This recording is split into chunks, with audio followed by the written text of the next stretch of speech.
निमिया के डाढ़ चढ़ी बोलली कवन बेटी, जोगिनी के घरवा बतलावे मोरिया हो। जोगिनी के घरवा बतलाव, पहिले जे आई तू बेटी सब जोग तोहरे के। पहिले जे आई तू बेटी सब जोग तोहरे के, सेहो जोग ले गईले बिकाइए कवन बेटी, सब जोग गईले बिचाई।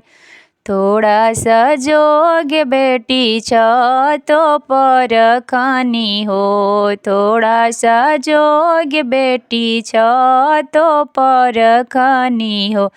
सेहो जोग ले गईले चोराइए कवन दुल्हा, सेहो जोग ले गईले चोराई।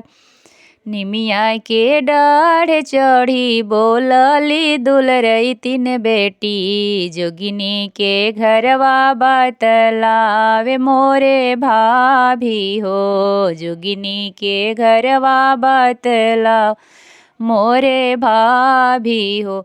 पहिले जे आई तू ननद सब जोग तोहरे के, सेहो जोग गईले बिकाइए दुलरई तीन ननद, सेहो जोग गईले बिचाई।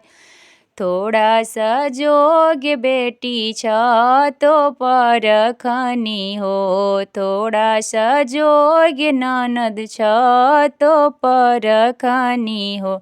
सेहो जोग ले गईले चोराइए कवन दुल्हा, से